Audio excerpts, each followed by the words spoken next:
Welcome back, everyone. Oz here, and today I've got some r/EntitledPeople for you all. As per usual, I'll be reading the post, giving you my opinions at the end, and I hope you do the same down in the comments below. And without further ado, let's jump right into it.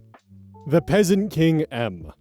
Girlfriend's entitled friend wants me to pay for his dinner. Last Saturday night, my girlfriend and I, 26 and 31 male, went to have dinner and ran into one of her friends from high school and his girlfriend, 26 male and female. From what I've gathered, they used to be close but drifted apart after graduation. Since my girlfriend and her friend hadn't seen each other in a long time, I suggested we all get a table together, and he and his girlfriend agreed. Whenever we go to a nice place or eat something new, my girlfriend likes to take photos. It's not like she has a full photo shoot. She takes like 10 seconds? It's not a big deal, and it's something she likes, so I don't care. So when we got our food, my girlfriend took out her phone, and the other girl took hers out too. The friend complained and made fun of his girlfriend and tried to get me on his side. But I just said that it's not a big deal, that I like to see my girlfriend happy, and waiting a few seconds before eating is nothing to complain about. I could tell that he didn't like me much after saying that, but I don't really care. I had a nice dinner with my girlfriend, and she got to catch up with an old friend. Later that night, my girlfriend showed me her phone.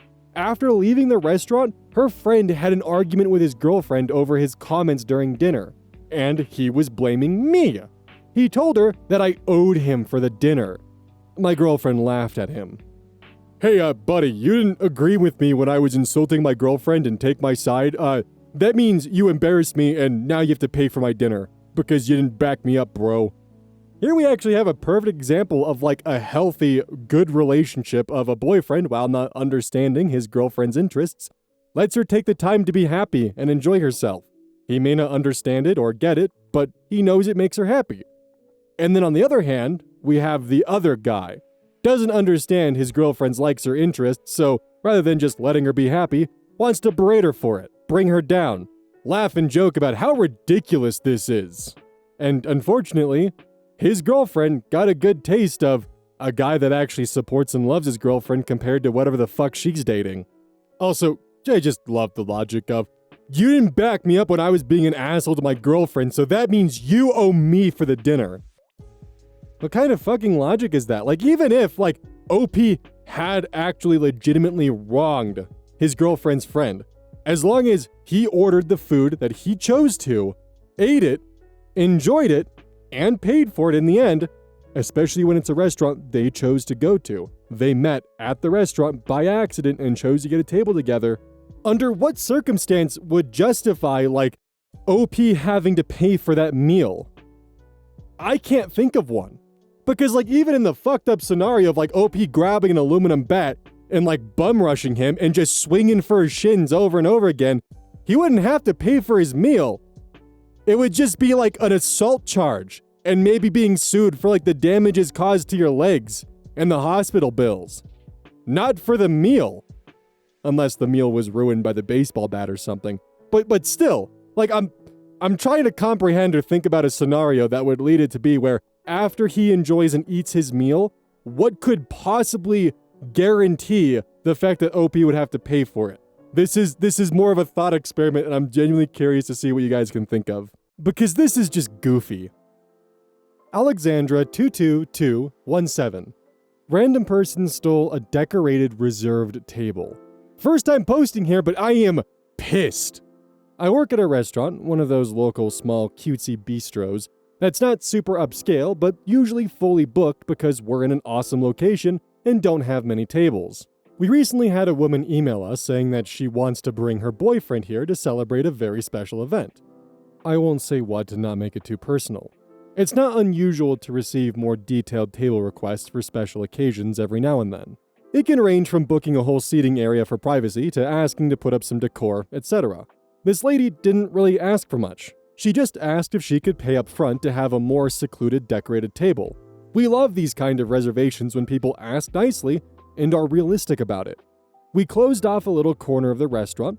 Nothing crazy, it's still open to the rest, but in a little nook that you can't see into, and put up some string lights, candles, and flowers. She also came in earlier that night to put up something of her own. Again, I don't want to say what, but it was clearly a personal item. Well, The night of, the couple arrives, gives me their last name, and of course, I know immediately who they are and happily lead them to their very special table.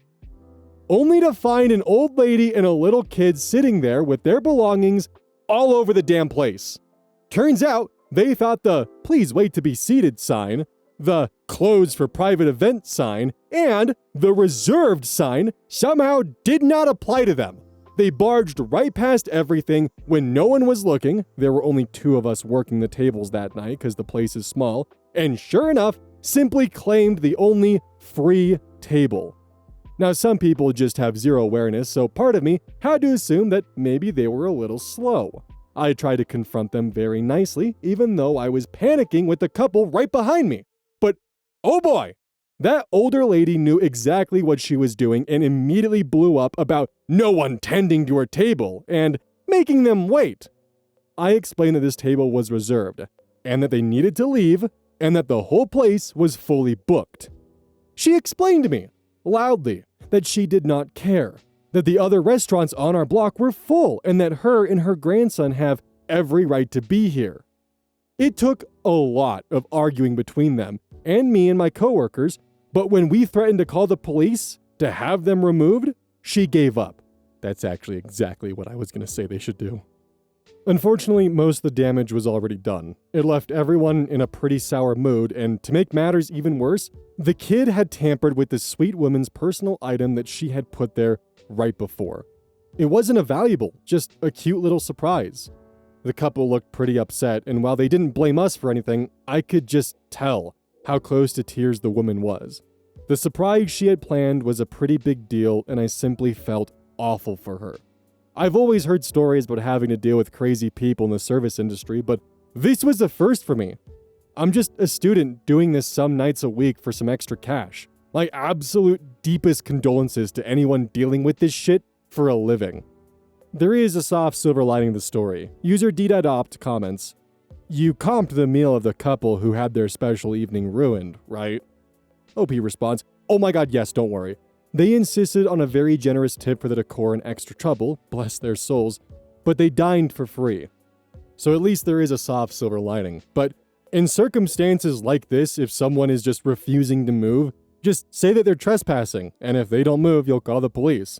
And if they attempt to call the bluff, actually call the police, using the non-emergency line, of course. But still, like, this kind of shit is just annoying as hell, and if you let them sit at the table or placate this behavior, it's just gonna get worse, and they're gonna come back, they're gonna do it again, or they're gonna do it to someone else. And I also fucking guarantee you, this old woman and her grandson is probably going around talking about how they were just, bullied out of their seats, how no one was helping them. They weren't given a table, and they just wanted to sit down and just have a place to relax after searching all these restaurants for a table. And how could they have possibly known it was a reserved table? And they were just callously threatened with the police and thrown to the streets for no good reason. I guarantee that's probably how they phrase it with the story. I actually think we should bring back public shaming, just in general, because the one time I actually almost got fired from my fast food job when I think I was maybe 17 at the time, one of the girls up front was having a problem with a customer, and they wanted a manager. No manager on staff, so I went out there as the acting manager. And just because I have a generally loud voice, I just kind of explained to them so every customer in the restaurant could hear. And when I say restaurant, I mean more like a fast food restaurant. Just as loud as possible. "No, ma'am, I cannot honor a coupon that expired a year ago for 2 free meals. And I also cannot give you a free meal because you didn't realize the coupon was expired." This actually happened way too goddamn often. And just out of curiosity, was this a common, experience when you guys offered coupons? Did customers come in with expired coupons hoping y'all would honor it? And did management force you to honor it? I'm just genuinely curious. Because that was pretty much a guaranteed once per shift occurrence that became really goddamn frustrating. Because people just for some reason could not comprehend that, hey, it's not 2015. That coupon was part of a promotional deal. It's not 2015 anymore. We can't honor that. So please, give me a sanity check, and please, please, please tell me I'm not the only one who had to deal with this. Angel Luma, you're just a tenant. I'm the landlord's sister. This happened 2 months ago, when I moved into a new apartment. It's a small complex with just 4 units, and I honestly loved how quiet it was until the landlord's sister decided to show up. At first, I didn't know who she was. She just started showing up randomly, watering the plants in the shared courtyard, walking into the laundry room without knocking, and giving unsolicited advice on how I should properly park my car. One day, I'm cooking in my kitchen, and I hear the screen door open. I come out and find this woman in my backyard, shared space, but still, moving my flower pots around. I politely ask her what she was doing, and she just goes, "Oh, I'm the landlord's sister. I helped him decorate this place. These don't look good here." I told her I rented that unit, and I will prefer if she didn't move my stuff without asking. She rolled her eyes and literally said, "Well, you're just a tenant. I'm family." The next week, she knocks on my door and asks if I can move out early because she wants to rent the place for her son who is starting over after a breakup. Mind you, I had a signed lease and had been there for barely 2 months. I got pissed off immediately and asked her to leave. Then I called the landlord and reported what was happening. He was horrified, apologized profusely, and told me his sister had no authority whatsoever and wasn't even supposed to be on the property without notice. He had to change the lock on the courtyard gate because she kept letting herself in. Some people really think being family gives them a license to act weird. Part of me honestly just kind of wonders if maybe there's a part of her where she wanted to creep OP out to the extent of, I don't want to live here anymore, I want to get the hell out of here, fine, I'll leave. Or maybe she's just been doing this for a while and this was the first person to actually report it. Part of me just wonders if she's just been doing this for a while and has gotten away with, for at least the time being, of when people ask, "Hey, what the fuck are you doing?" "Oh, I'm the landlord's sister." And then people, of course, not wanting to start anything up, just kind of back away from it and just, okay, I guess I can't really do anything then. Not realizing they 100% could. And it gave her the sense of security that she could continue pulling this kind of shit with as many people as she felt like. And, yeah. Now we're here. So either she's been running off this power trip for a while, or purposely wanted to get OP moved out so she could get her son in hopes of potentially getting a family discount. Who knows? But just so you know, if you ever start dealing with something like this, don't hesitate to look into your area's tenancy laws, because those might actually come in clutch and prevent bullshit like this from happening to you. Kinda like what OP did. Lush Glinty. Entitled mother-in-law asks for help with rent. Gets mad we only offered 50% because I'm rich enough to pay it all. I, 32 female, am married to my husband, 34 male, and we're doing okay financially. I earn about 3x more than my husband, mostly because I come from a well-off family and have a good job. My husband has 2 siblings, but we're the most financially stable among them. Last week, my mother-in-law called me directly and started complaining about how her rent was long overdue.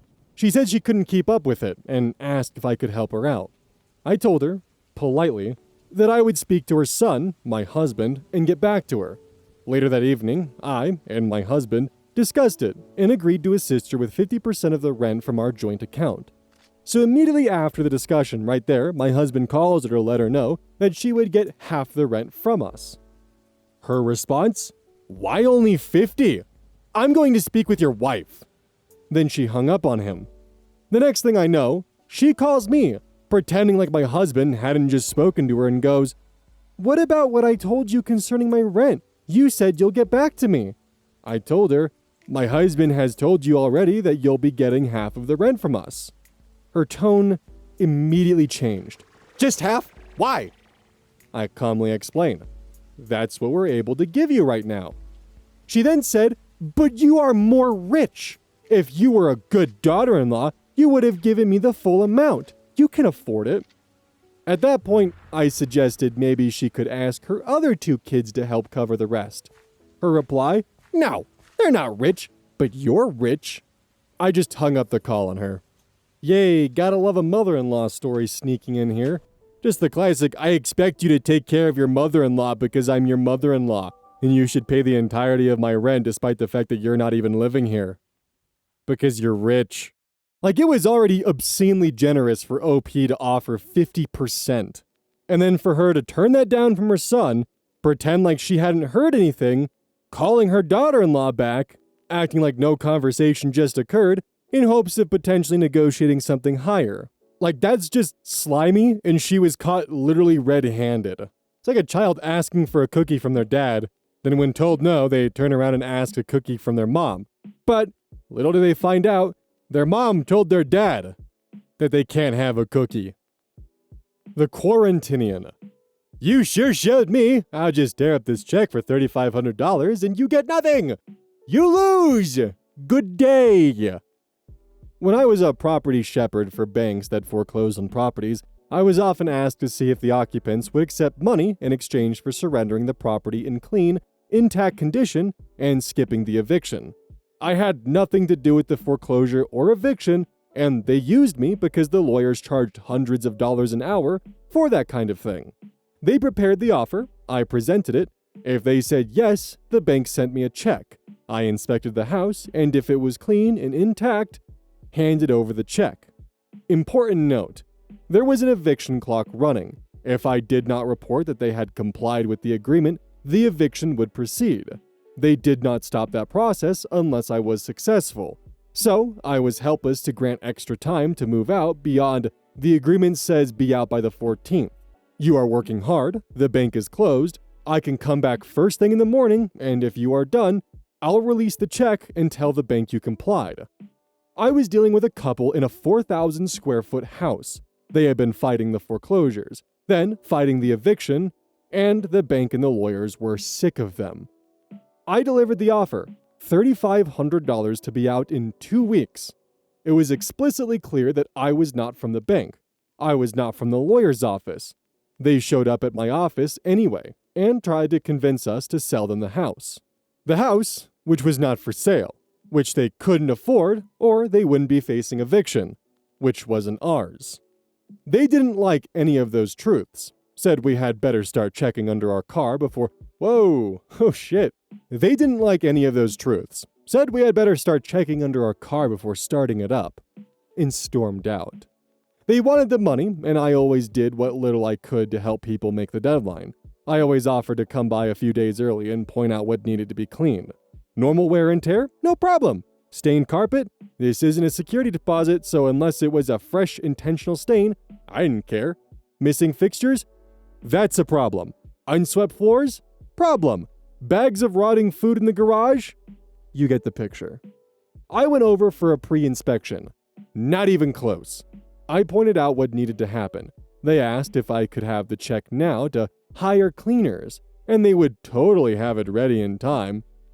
Being ugly, not stupid, I declined and said I would see them on the date they agreed to. I show up, and they hadn't cleaned up anything since my previous visit. They demanded the check anyway. They worked hard to come up with excuses.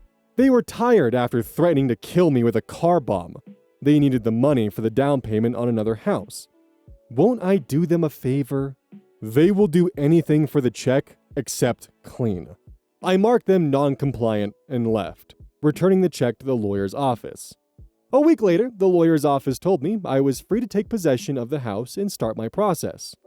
Still lots of trash, grime everywhere, many missing light fixtures. Best of all, they had taken all of the towel racks and toilet paper holders, ripping them straight out of the wall along with significant chunks of drywall.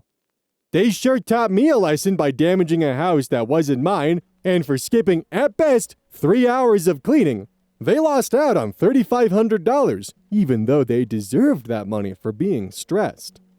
As much as I despise the stress that comes with the eviction process and just how much anxiety and heartbreak and just pain it causes, I do think that this is actually kind of an interesting system here. Like, hey, I know you're down in your luck and being foreclosed upon here, but as long as the house is ready to go, we're willing to give you X amount so you can go find someplace else to live and we're not just throwing you out. And trust me, I've been in this situation before. It sucks being in this situation. Financial stress that threatens your ability and whether or not you might have a place to actually sleep at night is agonizing. You do not get a good night of sleep at all during that process. But I struggle to really feel bad for the people that OP are dealing with because they were given a fairly nice way out if they just cleaned. And try to get the house ready. I mean, it sounds like if they were at the eviction process of the foreclosure, they've already missed the window to cure the amount owed, if their state allows that, and they're already pretty much destined to be evicted no matter what. And they're left with the choice of, hey, do some cleaning, make sure the house is ready to go, and be moved out by this date, and you get this amount. And instead, they decided to trash the place even further and then leave? What good does that even really do you? Are you planning on selling the toilet paper fixtures and towel racks? At that point in time, honestly, just sell the washer and dryer too. And the oven. And the microwave. Okay, yeah, if you're being foreclosed on, just sell your appliances. Like, they're yours. Assuming you're owning and not renting. But, fuck, yeah, no, do that. Get some extra cash on the side. It's not your problem. Don't give them your appliances. Instead of tearing out the toilet paper fixtures from the wall, just do that instead. Salt lengthiness 620. Neighbors try to dictate what we could have on our drive. When we moved into our new house, we paid close attention to the land registry documents which showed our boundary lines, etc. The house had very little in the way of outdoor storage, and the kids' bikes were getting ruined outside. The property has a shared access drive that splits at the top. 2 spaces for our house, as per the deeds, and 2 for theirs. I'm quite an easygoing person, so said to the neighbor, an elderly, very religious couple, that we plan to put 2 bike sheds on our drive. Small, about 2 feet deep and 4 feet tall, that would not cause any issues for their house. They sit below the fence line, do not block access, etc. He replied that it would not be acceptable, that as he owned the largest house, then he had final say, and that they were, his words, the senior household. Needless to say, we have 2 bike sheds on the drive, and we've not spoken to the neighbors since. As the senior household and the person with the biggest house, I gotta say what you can and can't do with your property. Because I have big house and you have small house, so therefore, I get what I want. How dare you want to keep your kid's bike safe from the elements?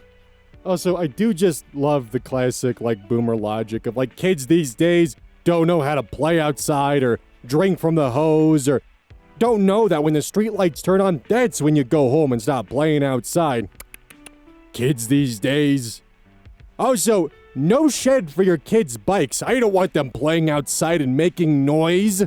Granted, that's not quite the plotline of this one, but that has been something we've encountered with some previous episodes of r/boomers being fools. But it's the same sentiment of older generations will actively complain about the fact that kids aren't outside, but then when faced with the thing of, hey, can we build a shed so our kids' bikes can not rust and fall apart or be ruined by the elements, so they're encouraged to be outside more? No! As the senior household, no! It's just a trend I've realized with going through these subreddits as a daily routine. Also, gotta love just the entitlement of, well, because we've been here longer, and as the senior household with the biggest house, that means that we can control what you do on your property. NCC 74656M. Called the cops on me over a seat at Starbucks. I was once fixing a friend's phone at a Starbucks. We both had drinks, and hers was still there. She ran out to grab something I needed to work on the phone. This entitled little twat waffle marches over and insists that they must be allowed to sit there. Half a phone is spread between the 2 seats, on the bench by the way. I relay to them that the seat is in use, and in any case, there's no space.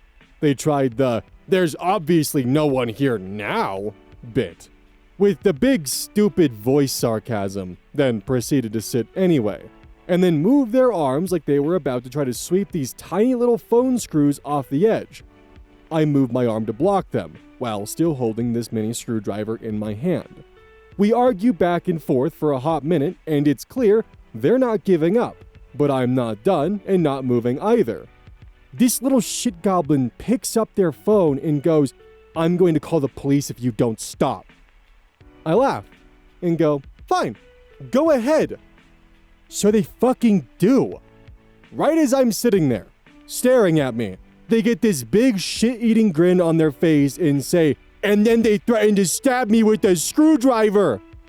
I let out the biggest, incredulous laugh and go, "You know that's fucking bullshit. You're trying to steal my friend's seat and then tried to push a bunch of her stuff onto the floor." So they get up and go outside and wait for the cops to show, while I just finish repairing the phone. Considering that I was nearly done anyway, it didn't take long, and just as we wrapped up, the cops came. We started to leave, and I just paused and went, "No, you know what?" and walked over to the cops. I'm like, "I'm the one this little psycho is talking about. Here's the tools I was working with. This is the phone I was just repairing when they tried to shove the stuff on the ground. Do you need me to stick around?" One of the cops just gives me an eye roll look like, "No, we know this one," and goes, "No, you're all good," and so we left. What's crazy is that a few years later I saw a post on a housing group in the area talking about exactly this kind of behavior, and much worse, changing locks on roomies, throwing stuff out, etc., and warning people not to rent to this person, and posted a pic of someone who looked exactly like them. Is it necessarily the same person? I don't know, but it seems more likely. So, as someone who does microelectronic repair every now and then, and has a full kit for it, I've gotta ask, why didn't OP have a screw organizer, or even an anti-static mat? I mean, perhaps they did and they just didn't mention it, but doing a phone repair in a Starbucks seems incredibly risky for the exact reason of losing those little screws, especially because it sounds like they were just openly placed on the table. I mean, even if you can't get a proper organizer, at least get an empty cup or something just to keep them safe and split apart from each other. Just something to prevent you from accidentally losing them. I don't know, that's just a personal pet peeve of mine, and a definite question that I have of why do it in a Starbucks? Why don't you have a way to organize the screws? And does this also mean that you brought the replacement part to Starbucks to repair it there? I'm just surprised you wouldn't just take it home and repair it in an environment that you know is clean and safe. But beyond that, I'm not too surprised the local PD would have people they recognize of, "Oh great, it's you." People who are just on the verge of being hit with an abusive emergency services fine, but they make too many dramatic calls way too often for them not to essentially be on their radar of, "Oh god, it's you. We're running this back again, aren't we?" I'm sure there are definitely people out there that once they learn they can use the police department as their pretty much instantaneous problem-solving button, they abuse it for a little bit. Until, of course, their antics get cracked down upon. But in the meantime, why not weaponize the police department to use as your essentially on-call threat service? Throw in a few escalations of the environment, like they're threatening to stab me with a screwdriver. And bada booey. Now you've got the person that you're trying to scare off even more afraid, because they're now having to worry about dealing with the cops showing up and trying to explain the fact of, "No, I did not threaten to stab this person with a screwdriver." But the area that I have the most questions in is just OP's work environment for repairing electronics. That just doesn't make sense to me. But hey, I don't visit coffee shops often, so maybe there is a subsection of the repair community who actually do just enjoy the ambiance of a coffee shop while doing repairs. Plus, they probably enjoy the attention it gives too. No shame in that. Don't forget, this is brought to you by GamerSups. Use code OZ at checkout. It's basically a caffeine powder that you put in your water, and I actually really like it. I use this on a daily basis. Don't forget that every purchase you make using code OZ directly supports the channel. And if you want a personal recommendation from me, I would either recommend the Soda Pressing Pear or Dragon Fruit Punch. Those two are currently my favorite flavors. And as a note, once we sell a certain amount of stuff, I get my own flavor and my own cup, and you all know I'm gonna choose some degenerate shit that's gonna make their PR team squirm. My goal is to make them regret partnering with me. So please, use code OZ at checkout to make my dream come true of making a PR team squirm.